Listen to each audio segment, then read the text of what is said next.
Determinant सारलिंग chapter number 4 exercise C class 12 MP board NCERT pattern. आते बच्चों question number 3 पे।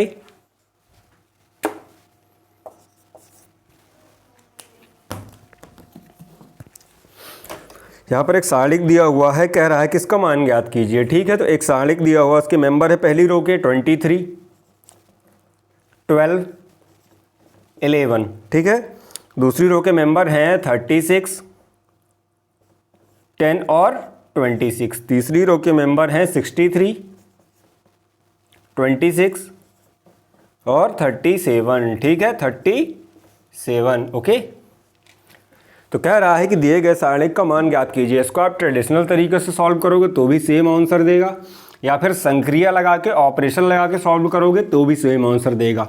ऑपरेशन लगाने पर, संक्रिया लगाने पर क्या फ़ायदा मिलता है?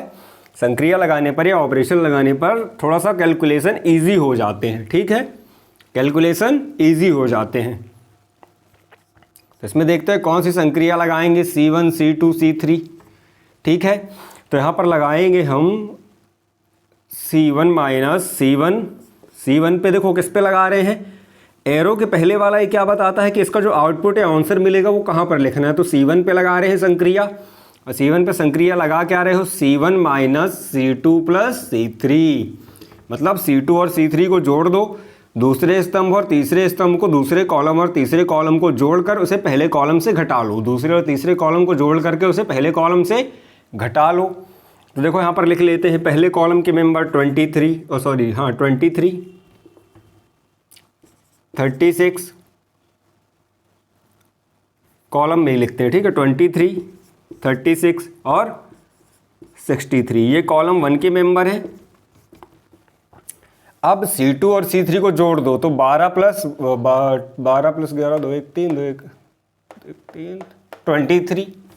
ठीक है, तो यहाँ पर आ रहा है C2 प्लस C3 की वैल्यू, ये आएगा 23, दूसरी आएगी 36 और तीसरी आएगी 7 6 13 की 3 63। ओके, तो देखो अब C1 से C2 प्लस C3 को घटा लो। ठीक, तो क्या आएंगे, C1 के मेंबर कहाँ पे आएंगे, आंसर कहाँ पर आएगा, 0 0 0। तीनों मेंबर क्या हो गए, 0 आ गए। क्या करेंगे, जब C1 minus C2 plus C3 और बाकी की दो C2 और C3 column as well as आएंगे वैसे के वैसे, 12, 10, 26, 11, 26, 37। तो देखो इसका आंसर डायरेक्ट आप 0 भी लिख सकते हो। अगर आपको 0 नहीं लिखना है तो इसका मान निकाल लेंगे, डेल्टा इज इक्वल टू कैसे,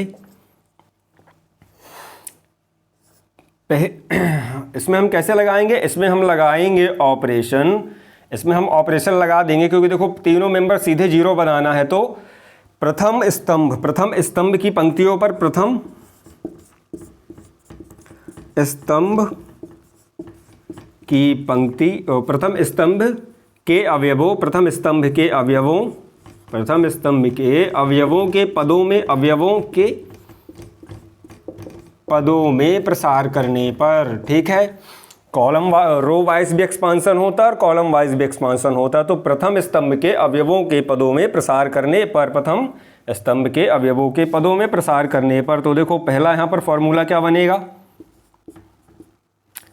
A11 into M11 minus A21, क्योंकि हम किस में लगा रहे हैं, कॉलम पे परफॉर्म कर रहे हैं, into M21 plus A31 into M31। ठीक है, हम किस में लगा रहे हैं, प्रथम स्तंभ के अवयवों में, A11 में, A21 में, A31 में, A11 A21 A31। तो उपसारणिक भी उसी का आएगा, A11 का उपसारणिक आएगा, यहाँ पर A21 का उपसारणिक आएगा और लास्ट वाले में A31 का उपसारणिक आएगा M31। ठीक है, तो देखो क्या करते हैं, उसके सामने का, जब हम पहले मेंबर पे आते हैं A11 पे, तो यहाँ पर लिखते हैं 0। अब उपसारणिक कौन सा आएगा, M11 कैसे चूज करोगे, तो तरीका सेम है, सामने की रो और सामने का कॉलम, सामने की रो और सामने का कॉलम छुपा लो। तो 10, 26, 26 और 37, 10, 26, 26 और 37 माइनस A21 की वैल्यू 0, A21 की वैल्यू 0, अब M21 कौन सा आएगा यहाँ पर, इसका औपसारणिक क्या आएगा, तो देखो उसके सामने का कॉलम और उसके सामने की रो छुपा लो। 12, 11, 26, 37, 12, 11, 26 और 37, ठीक है। 12, 11, 26 और 37। अब आते हैं लास्ट मेंबर पे A31 पे, ठीक है।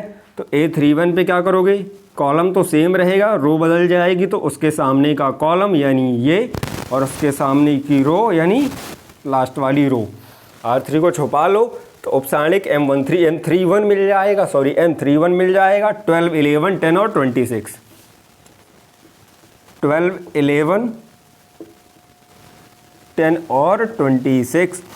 तो देखो अंदर से उपसारणिक का कुछ भी वैल्यू निकलेगा, जब बाहर मल्टीप्लाई में जीरो है, तीनों के उपसारणिक के मल्टीप्लाई में जीरो है, तो ये पूरी की पूरी वैल्यूज़ क्या बन जाएंगी, 0 माइनस 0 प्लस 0, तो आंसर 0। तो डेल्टा का मान क्या आया, या सारणिक का मान क्या आया, 0, ठीक है। इसको आप ट्रेडिशनल वे में परंपरागत तरीके से भी सॉल्व करते तो भी सेम आंसर मिलता। इसको आप परंपरागत तरीके से सॉल्व करते, जैसे हम नॉर्मल करते हैं, तो भी सेम, मतलब बिना संक्रिया लगाए सॉल्व करोगे तो भी आंसर 0 ही आएगा। बस उसमें क्या होता है, कैलकुलेशन थोड़ी सी लेंदी हो जाती है। संक्रिया लगाने का, ऑपरेशन परफॉर्म करने का बस एक ही पर्पस होता है कि कैलकुलेशन बिल्कुल भी 0 हो जाती है। कैलकुलेशन यहाँ पे देखो कोई कैलकुलेशन नहीं है, ठीक, और 2-3 स्टेप में सॉल्व हो जाता है।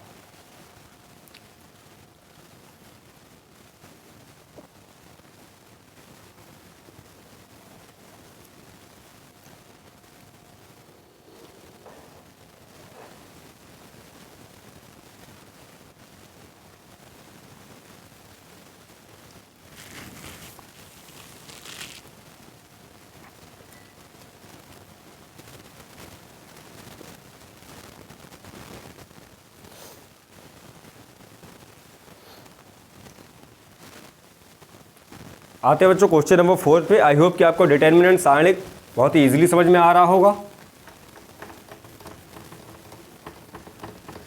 ऑपरेशन परफॉर्म करने का, संक्रिया लगाने का एक ही पर्पस होता है, थोड़ा सा इजी हो जाता है कैलकुलेशन, और सारणिक को सॉल्व करना थोड़ा सा इजी हो जाता है, ठीक है। आते हैं क्वेश्चन नंबर 4 पे। अब कह रहा है कि सिद्ध कीजिए, प्रूव दैट, ठीक है। क्वेश्चन नंबर 4 है, यहां पर एक सारणिक दिया हुआ है 43, 16, 35, 7, 4 और लास्ट मेंबर है इसकी, लास्ट रो के 17, 3 एंड 2, ओके। तो कह रहा है कि सिद्ध कीजिए कि इस सारणिक का मान 0 है। तो आप इसको अगर ट्रेडिशनल तरीके से या नॉर्मल तरीक़ों से करोगे तो भी सेम आंसर देगा, या फिर संक्रिया लगा के करोगे तो दिखाता हूँ, देखो कितना इजी हो जाता है। अब फिर उस पर लगा देते हैं, जो column C1, column C2, column, ऐसा नहीं आप कॉलम पे, आप कॉलम रो किसी पे भी लगा सकते हो, लेकिन जिस पे सूटेबल हो, ठीक है, जिससे क्या हो, सारणिक थोड़ा सा और इजी बन जाए, ठीक। तो हम पहले कॉलम पे ही लगाते हैं। तो हम लगाएंगे संक्रिया C1 द्वारा, किस पे लग रही है, C1 पे। तो इसका जो आंसर आएगा वो कहाँ लिखोगे, पहले कॉलम में लिखोगे, C1 माइनस 7 इंटू C3, ठीक है, C1 माइनस 7 इंटू C3।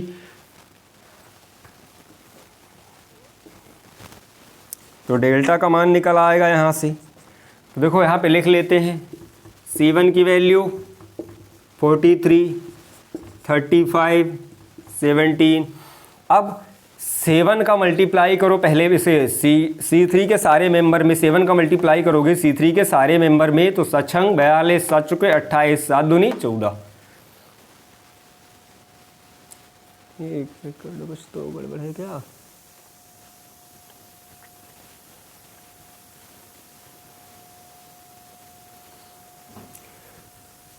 ठीक है। तो देखो यहाँ पे अप्लाई कर दो तो क्या आ जाएगा, 7 42, 7 को 28 और 7 दूनी 14, 14। सॉरी, यहाँ पे एक चीज़ और है, 7C3 plus 7C3, 7 into C3। तो पहले आप एक बार ये वाला परफॉर्म कर लेते हैं। तो ठीक है, पहले ये बन गया, देखो अभी घटाना नहीं है, अभी क्या करते हैं, पहले सिर्फ 7 इंटू C3 या डायरेक्ट घटा लेते हैं। चलो घटा लेते हैं, ठीक है। तो घटा लो, 42 में से 43 गया, 1 बचा, 35 में से 28 गया, 7 बचा, 17 में से 14 गया, 3 बचा, 1 7 3। ठीक, तो देखो पहली रो के मेंबर हो गए 1 7 3, 1 7 और 3। कैसा ऑपरेशन के द्वारा, C1 में से हमने C3 को घटा लिया, -7 का या 7 का मल्टीप्लाई करके घटा लिया। ठीक है, तो 7 छंग 42, 43 में से 42 गया 1, 7 को 28, तो 35 में से 28 गया 7, 7 दूनी 14, तो 17 में से 14 गया 3। सेकेंड वाले रो के मेंबर एज वेल एज आ जाएंगे 1 7 3, और लास्ट वाली रो के मेंबर है 6 4 और 2। ठीक है, 6 4 और 2। तो अब आपको याद और होगा, प्रमेय नंबर 2 थी या 3 थी,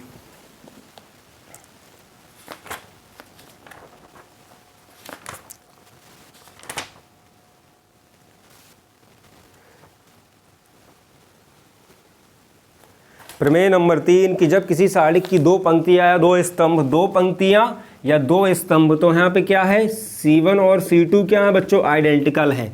तो दिए गए सारणिक में C1 एंड C2 सर्वसम है, दिए गए सारणिक में C1 व C2 सर्वसम है, इसलिए डेल्टा इज इक्वल टू 0, या दिए गए सारणिक का मान 0 होता है। कहीं भी किसी भी सारणिक में 2 पंक्तियों, 2 स्तंभों की अवयव, 2 स्तंभों के अवयव बराबर हों, 2 पंक्तियों के अवयव बराबर हों, सर्वसम हों, एक जैसे मेंबर हों, A11 की वैल्यू सेम हो, A21 की वैल्यू सेम हो, A22 की वैल्यू सेम हो, पहले कॉलम या मतलब कोई भी 2 रो या कोई भी 2 कॉलम, ठीक है, सर्वसम हो, आइडेंटिकल हो, एक जैसे दिख रहे हो, तो क्या होता है, सारणिक की वैल्यू डायरेक्ट आप 0 लिख सकते हो। तो कितनी होती सारणिक की वैल्यू, सारणिक का मान 0 होता है। तो यहाँ पे देखो ऑटोमेटिक आ गया, तो आप लिख सकते हो हैंस प्रूव्ड। ठीक है, बहुत ही इजी था। अब आते हैं क्वेश्चन नंबर 5 में। आपको बस रूल याद होने चाहिए।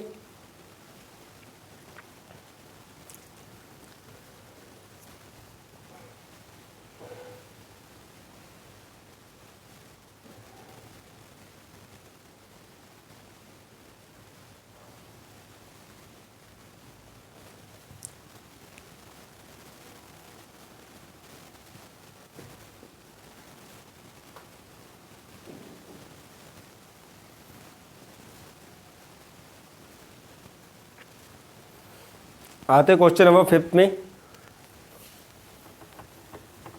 5th पे आते हैं बेटा।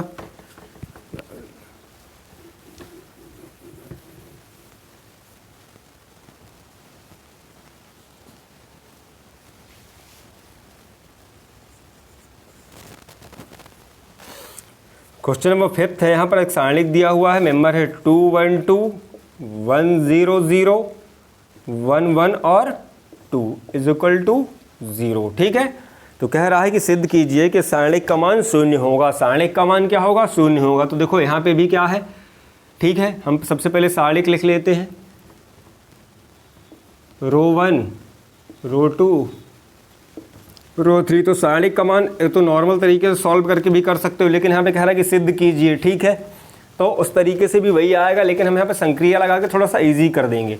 तो देखो यहाँ पर कुछ घटाया जा सकता है, रो 1 से रो 2 घटाई जा सकती है। दैट मीन्स संक्रिया R1 द्वारा R1 माइनस R3। पहली रो के मेंबर से तीसरी रो के मेंबर को घटा दो, पहली रो के मेंबर से तीसरी रो के मेंबर घटा दो। तो देखो R1 की वैल्यू, R1 के मेंबर है 2 1 2, R3 के मेंबर हैं 1 1 2, तीनों को माइनस माइनस माइनस, तो यहाँ पे 0, यहाँ पे 0, यहाँ पे 1। ठीक है, रो 1 से रो 3 के मेंबर घटा दो, और उसका आंसर कहाँ लिखोगे, रो 1 में। ठीक है, रो 1 में, एरो के पहले वाले पे जहाँ पर फॉर्म हो रहा है, ठीक, रो 1 पे। तो आ रहा है 1 0 0 1 0 0 1 1 2। अब देखो पिछले वाले में क्या था, कॉलम आइडेंटिकल थे, यहाँ पे क्या है, रो 1 एंड रो 2 क्या है, आइडेंटिकल है, सर्वसम है, आइडेंटिकल है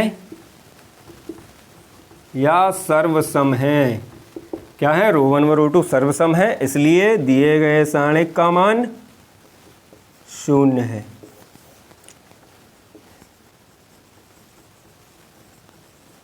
हैज प्रूव्ड। ओके, प्रमेय नंबर 3 से कह रहा है कि यहाँ पर दो पंक्तियाँ सर्वसम है, आइडेंटिकल है, इसलिए सारणिक का मान 0 होगा। अब आते हैं बच्चों क्वेश्चन नंबर 6 पे।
आते हैं बच्चों क्वेश्चन नंबर नेक्स्ट 6 पे।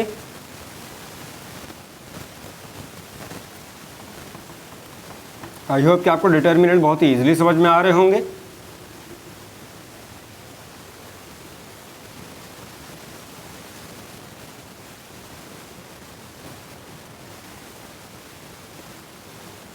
ट्वेंटी 26, 22, दूसरी रो के मेंबर है 25, 31, 27 और तीसरी रो के मेंबर हैं 63, 54 और 46। ठीक है, तो कह रहा है कि सिद्ध कीजिए कि इसके बराबर क्या आएगा, इसका सॉल्यूशन क्या आएगा 132। मतलब जब आप सारणी को सॉल्व करोगे तो उसका मान क्या आएगा 132। ठीक है, 132।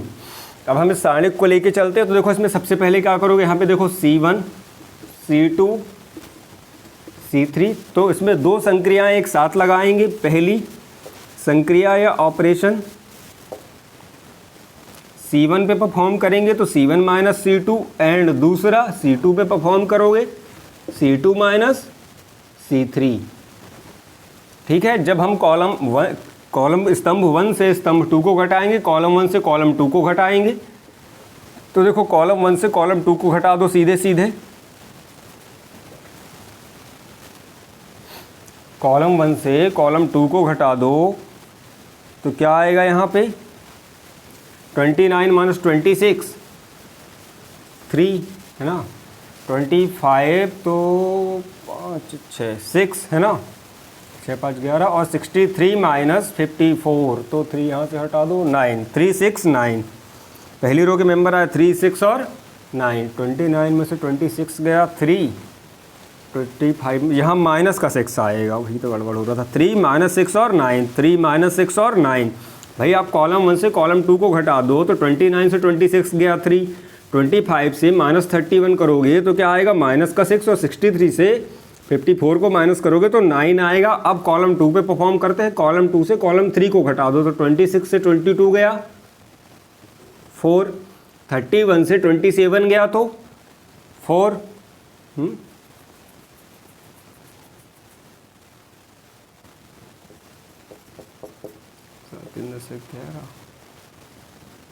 4। ओके, और 54 से 46 गया तो 4, 54 से 54 4 से 46 गया, 14 6 गया 8 8, ओके सही। 4 4 8, लास्ट वाली कॉलम एज वेल एस रहेगा, वैसे का वैसा रहेगा। 26 और 22, 27 और 46। अब देखो आपने यहाँ पर दो ऑपरेशन परफॉर्म कर लिए, कौन कौन से? C1 से C2 को घटा दिया और C2 से C3 को घटा दिया। ठीक, अब यहाँ पे देखो कुछ कॉमन निकल रहा है, तो हाँ जी यहाँ पे कुछ कॉमन निकल रहा है। पहले कॉलम से, कॉलम नंबर 1 से, कॉलम 1 से क्या करोगे? कॉलम 1 से 3 कॉमन ले लोगे, कॉलम 1 से 3 कॉमन ले लोगे, ठीक है। एंड कॉलम 2 से 4 कॉमन ले लोगे। बाहर निकाले जा सकते हैं किसी भी एक रो से। अब ये बाहर आ जाते हैं 4 इंटू 3, ठीक है। 4 किससे 3 किससे आया? 3 आया आपका 3 इंटू 4 या 4 इंटू 3, एक ही बात है, आगे पीछे लिख सकते हो, लिख देते हैं 3 इंटू 4। 3 किससे आया? कॉलम 1 से कॉमन लिया, और 4 किससे लिया? कॉलम 2 से। देखो जब हमने 3 कॉमन ले लिया कॉलम 1 से, तो यहाँ पे क्या बचेगा? 1 -2 और 3, क्योंकि 3 का जब अंदर मल्टीप्लाई करोगे तो 3 1 जा 3, 3 2 जा -6, 3 3 जा 9। अब हमने यहाँ से 4 कॉमन लिया, तो यहाँ पे मेंबर आएंगे 1 1 और 2, ठीक है। और लास्ट वाला कॉलम 22, 27, 46 एज वेल एस रहेगा, वैसे का वैसा रहेगा। अब कॉलम 1 और कॉलम 2 को आपस में इंटरचेंज कर देते हैं। कॉलम 1 और कॉलम 2 को, कॉलम 1 व कॉलम 2 को आपस में बदल लेते हैं। C1 व C2 को आपस में बदलने पर, ठीक है, तो बाहर आ रहा है 12, 3 4 जा 12, ठीक है। और यहाँ पर कॉलम बदल लो तो आ जाएगा 1 1 2, यहाँ आएगा 1 -2 और 1 -2 और 3, यहाँ आ रहा है 22, 27, 46, ठीक है। 21 1 22, 1 -2, 27, 2 3 और 46। यहाँ से कॉलम क्या बदला?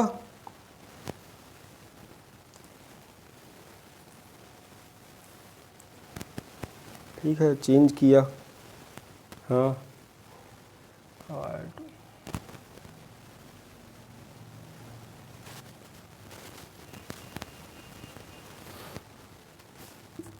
अब देखो यहाँ पे क्या संक्रिया लगाते हैं। यहाँ पे हम एक संक्रिया लगाएंगे R2 - R1 और R2 - R1।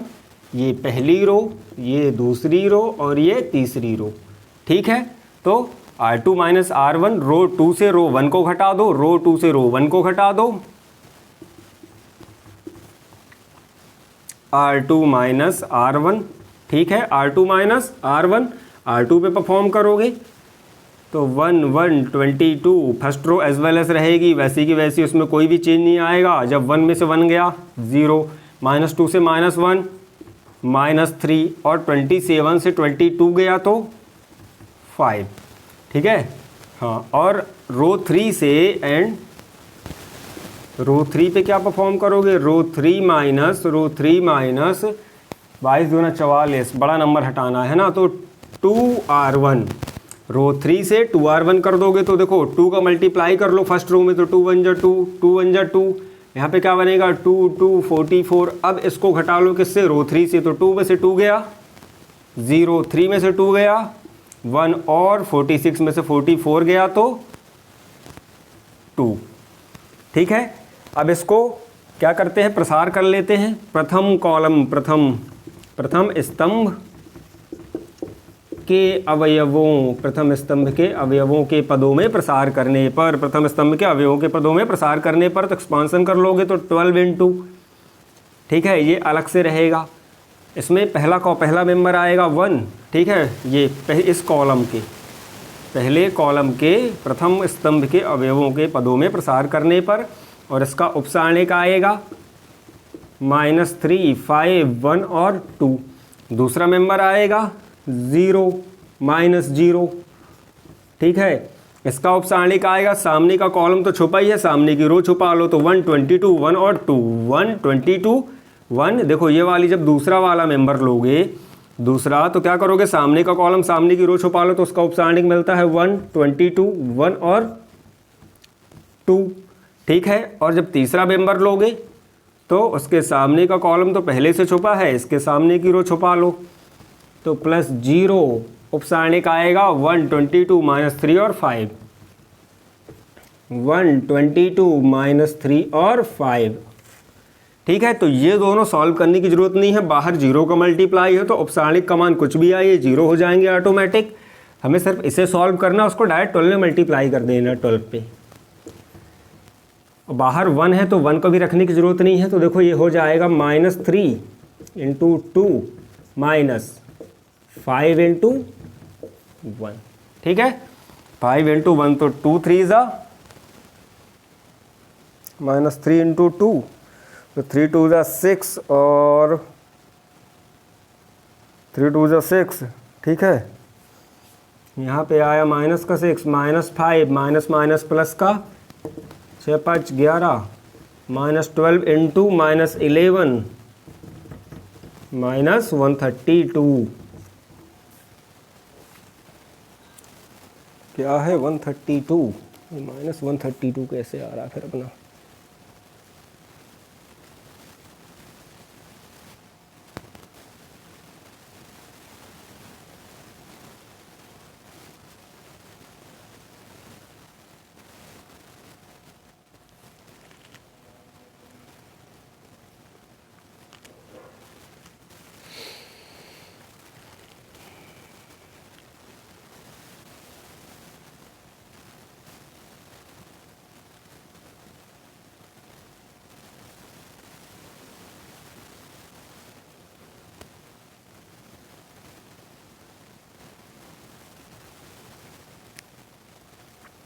अपना आंसर बिल्कुल सही है। यहाँ पर -132 ही आएगा, बुक में गलत दिया है कि सिद्ध करो बराबर 132 नहीं आता, -132 ही आता है। क्या आता है, -132 ही आता है, क्योंकि यहाँ पर 3 × 4 हमने कहीं माइनस तो कॉमन लिया नहीं है, तो 12 का साइन -12 कहाँ से हो जाएगा, हो ही नहीं सकता है, ठीक है। 3 × 4 तो इसका साइन +12 ही रहेगा, तो आंसर -132 ही आएगा। थोड़ा सा करेक्शन कर लेना, है ना। इसके इक्वल में क्या सिद्ध करना है आपको, -132। प्रोसेस आपकी बिल्कुल सही है, ठीक। अब आते हैं नेक्स्ट क्वेश्चन पे।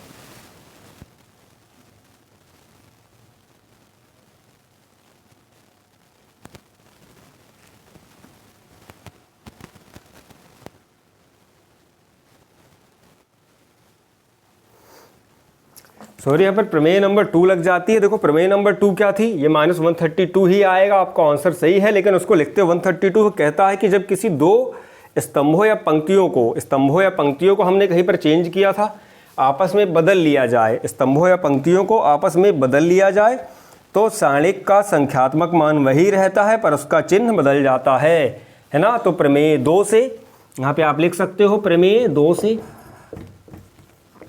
कौन सी प्रमेय से, जब पंक्तियों और स्तंभों को आपस में बदलते हैं तो सारणिक का संख्यात्मक मान वही रहता है, चिन्ह बदल जाता है।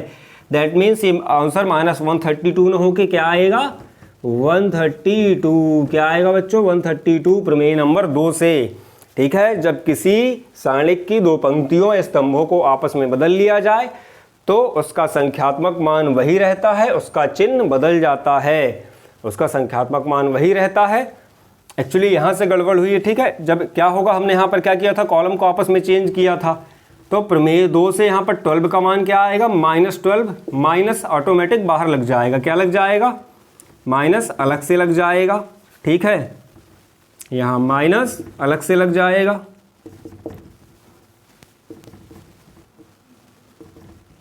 ये और ये, तो आंसर क्या आया 132 प्रमेय नंबर 2 से। क्योंकि प्रमेय 2 क्या कहती है कि जब किन्हीं दो स्तंभों को या कॉलम को आपस में बदलते हो तो सारणिक का संख्यात्मक मान वही रहता है, बस सारणिक के बाहर का चिन्ह बदल जाता है, ठीक है।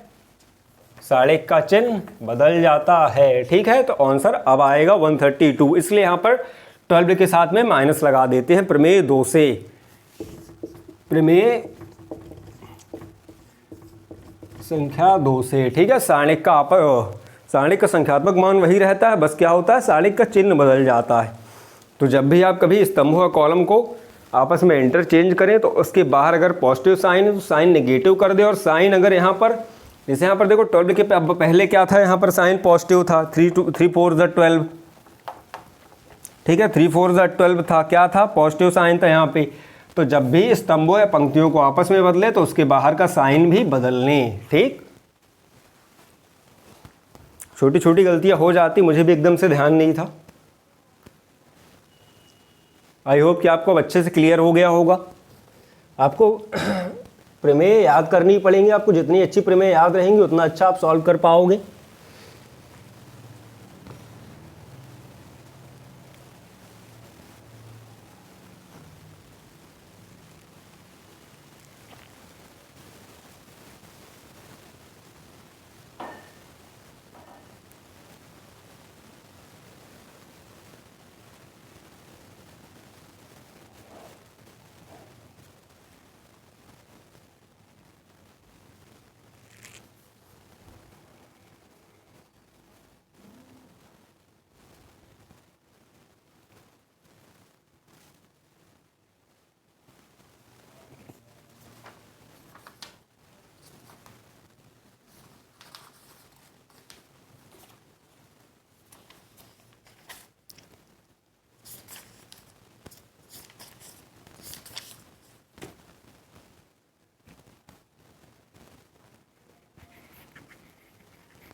और अगर आपको वीडियो पसंद आया तो चैनल को ज़्यादा से ज़्यादा सब्सक्राइब करें